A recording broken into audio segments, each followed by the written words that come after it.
Thank you, Chair. Thank you, Sri Lankan Army, for inviting me for this very important seminar. It's always a pleasure to come to Colombo. I do often come to Colombo. I think there is a soothing and a very seductive sort of setting that often tends to attract people. I can well imagine why Arthur Clarke stayed on in Colombo and wrote his science fiction. Ladies and gentlemen and excellencies, let me just briefly outline to you what I'm going to speak in the next 20 minutes. It's about the global order, and we've heard people say that it's changing, it's in a state of flux, it's perplexing, so to speak, nothing very clear on the global order yet, but that makes the whole topic quite fascinating. And I'll touch upon 5 key points on this global order that we are witnessing. And then I will place India in this global order and see what it is doing and how it is responding to these change. It is always fascinating and certainly perplexing, analyzing the current dynamics of the emerging world order. You must also understand that we've entered the 21st century with no great power rivalry, as was quite prevalent in the 20th century. But peace and harmony are, relative terms and can easily be disrupted. We just have to scan a bit and see the events in the South China Sea. We can see the Crimea and West Asia, and quite clearly understand that peace is, on thin ice in many sense. My first observation on the global order is that it is almost an argument about the balance of power. We've heard about the clash of civilization. We've also heard about the end of history. But invariably and fundamentally, it is about the balance of power. And many would disagree with this as a sort of an old concept, as a sort of an European idea of the 19th and 20th century. Many would regard balance of power as incompatible with democracy or free enterprise or welfare economy and peace. Balance or imbalance of power may not be the best way forward in an anarchic state system that exists, but you cannot completely disregard it. So long as the reality of power exists, the management of the power, the balance, will always be there. And as Henry Kissinger, to take the quote from his new book, says, there can be no peace without equilibrium, without balance. So that's my first observation, a world striving towards a sort of balance of power. My second observation in this global changing order is that we often, and sometimes quite mistakenly, look at the world as a binary conceptualization. Peace or conflict, confrontation or engagement, idealism or realism. All these are continuum. Just like idealists do not have monopoly on moral values, realists must recognize that ideals are also part of reality. Likewise, resolution of conflict will be an essential component of democracy and development. And this will be tested quite frequently with the new emerging powers. My third observation, ladies and gentlemen, is that the world is in transition. And transition tends to be always difficult. The US, so used to unipolarity, finds it often difficult to surrender its power. But in the 21st century, unipolarity is untenable. And therefore, the US will have to accommodate itself of the growing power of other major players. In fact, it needs to guide this transition to a more multilateral state. Also, the rapid pace of change is quite mind-boggling. The unexpected and the uncertain challenges to decision-making impose a lot of challenges. As old enmities and alliances and blocs dissolve and reform rapidly, it becomes difficult to have a strategy. You will recall almost a year ago, President Obama making this statement, especially in responding to the Middle East crisis. He said, "We don't have a strategy, not yet." And one can understand how having a strategy in this fast changing and evolving world is so very difficult. There is little doubt that the shift of power has begun. However, how the world would look like is not very clear. But it is a complex world for sure, and thus very difficult really to frame the politics of this complex world. Should it be hard power of coercion, or the soft power of attraction, or as Joseph Nye would say, the combination of the two, the soft and the hard, which he very smartly says, smart powers. Interestingly, probably you should read this book by a noted Indian scholar, Amitabh Acharya. He describes the world order as multiplex. Like you go into a multiplex cinema setting and watch various films. Some could be tragic, some could be comic. The world is similarly like that, a multiplex world. It's a sort of a metaphor, response to the inadequacies of the bipolar and the multipolar world. A medley world, or to simply put it, an interdependent world with regionalism as a defining trend. My fourth observation is the relevance and the importance of geography now. The relief map is back onto strategic planning. When realists ask the old question, who can do what to whom? In the 21st century, the blunt, the most uncomfortable, and the most deterministic response to it is geography.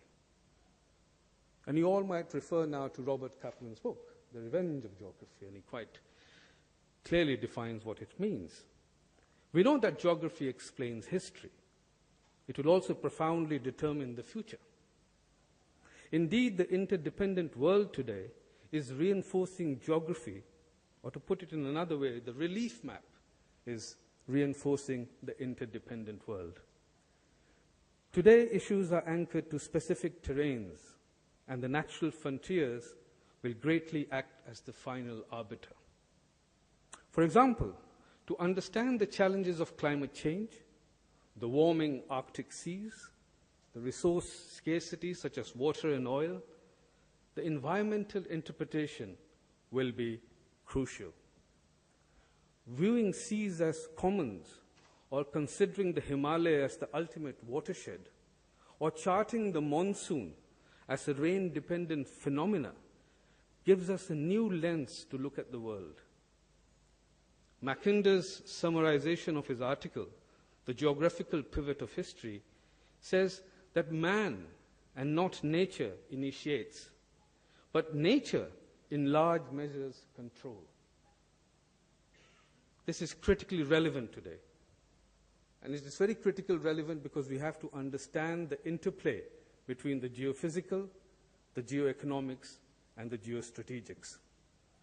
Ideas will have to meet the dictates of geography. In the 21st century, no state is an island. Pardon my pun. No state can afford to be an island. This is to say that states, without any exception, are heavily engaged in a world that is integrated and interconnected. Thus, states have to manage the linkage between the internal and external, between the regional and global, between the commercial and the political, between defense and diplomacy. These are central challenges of strategic policy planning that states will have to contend with. My last observation on the global order before I come to the India part is that Asia is now the center of attention. Ironically, there wasn't any Asia till modern European powers arrived as colonial powers. Asia is not like the European West. None of the sovereign states ever considered or conceived themselves of inhabiting a continent. The notion of the collective is absent in Asia. There is no common religion, and the language is varied. Some countries like Japan, South Korea, and Singapore are economically prosperous and technologically advanced. India and China are, in a sense, planetary powers and are of continental scale with a combined population of 3.5 billion people. Vast stretches of Asia are Muslim populated. Asia indeed represents a complex tapestry. Asian states are no longer, to use the phrase, an adjunct of European powers. There's a growing confidence in many states in Asia to actively engage in rule-making and not merely follow rules. But also, on the other hand, there is a strong national interest-driven diplomacy amongst many Asian states. Yet, in this multiplicity and complex world, evolving as it is, 4 specific order can be determined or can be mapped. The first of this order is the European system and its Westphalia model of sovereignty. The second model is an Islamic system and the idea of the community or the ummah.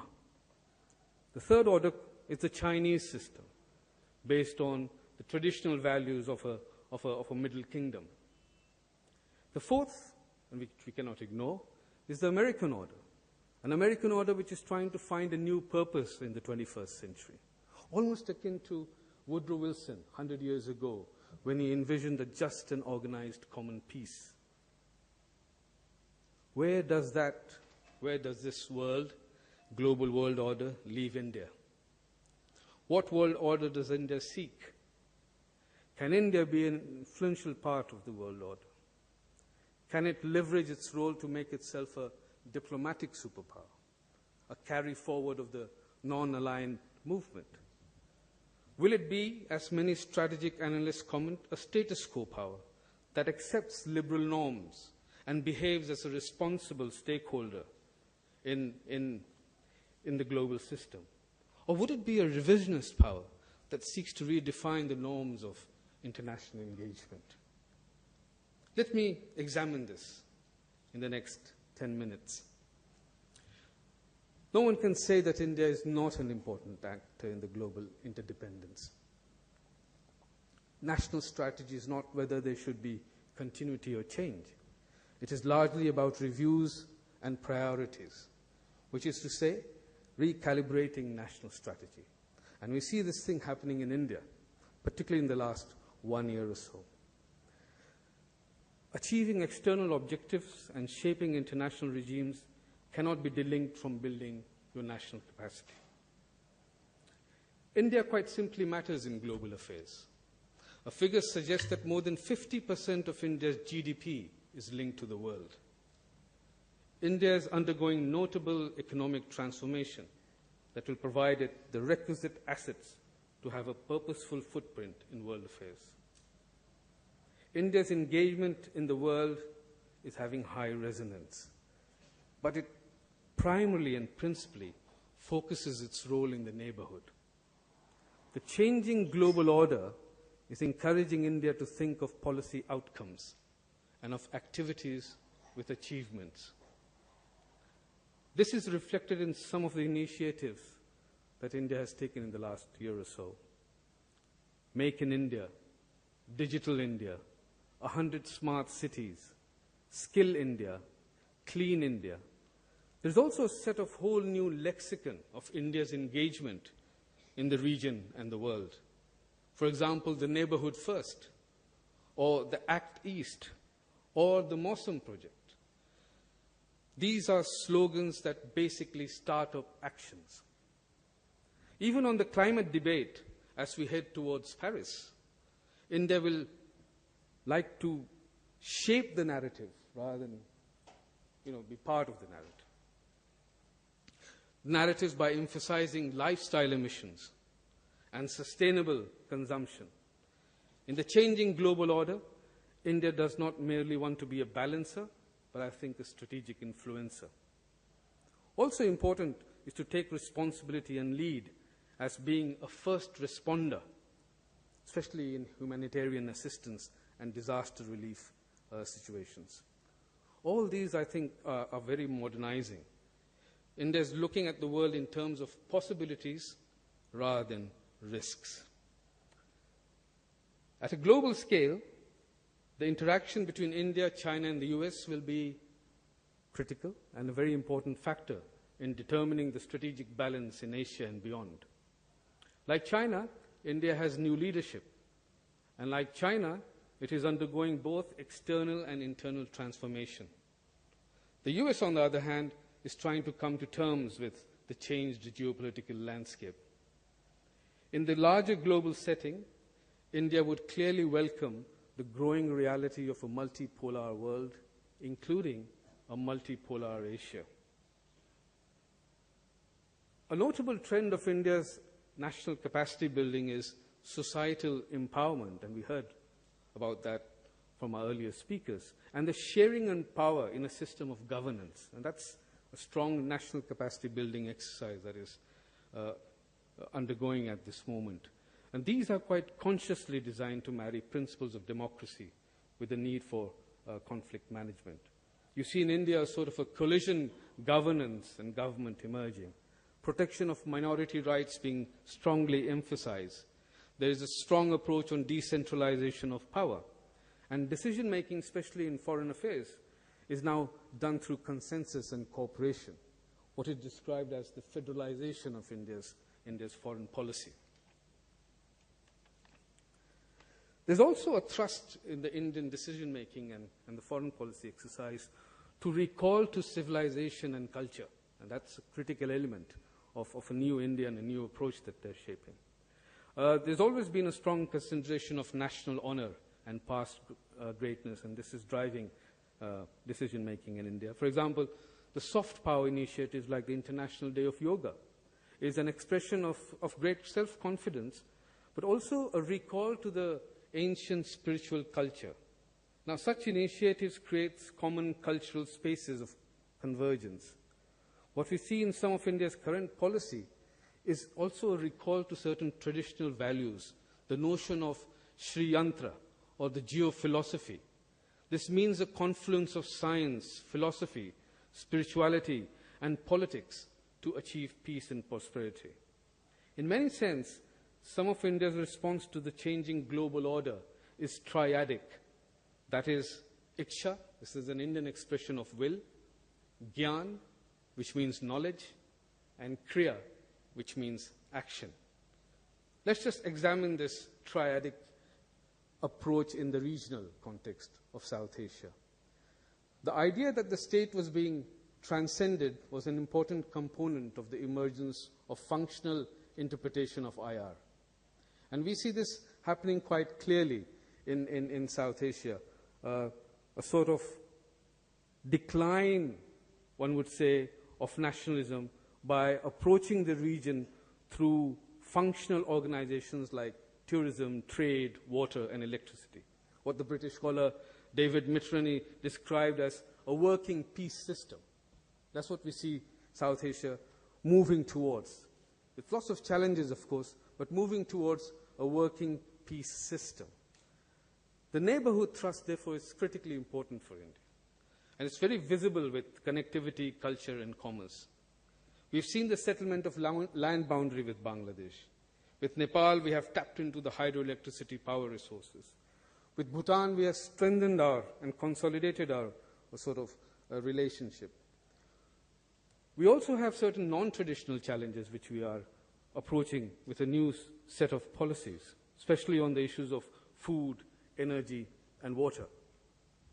Interestingly, we're looking at South Asia as a riverine concept, rivers being the sort of connector, the driver to cooperation, bringing in new dynamism into the regional setup.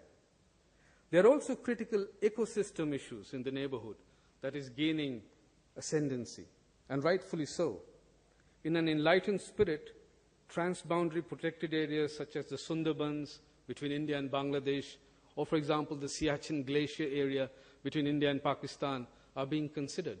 These are some very new notions being developed in the regional configuration, notions towards greater cooperation and greater understanding. So let me just sum up in the next few minutes The global order is a paradox to me. At one level, the world is multipolarizing and multilateralizing at a very unprecedented scale.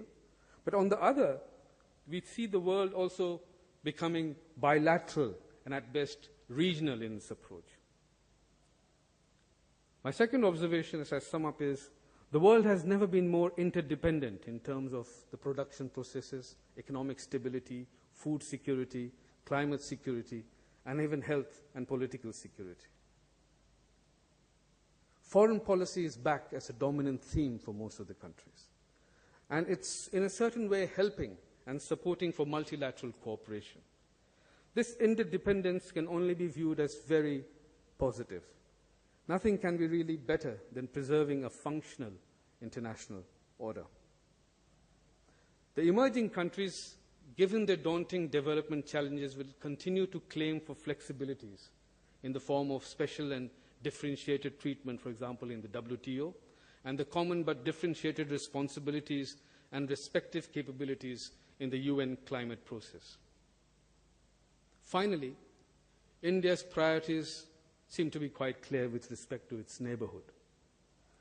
It presumes that at a certain period of time, it will assume a certain global power role with a great deal of responsibility. But what is most striking in India today is that diplomacy is no longer foreign or alien anymore. It is almost a public affair, which is helping play a role in India's national development. Thank you for your patient listening.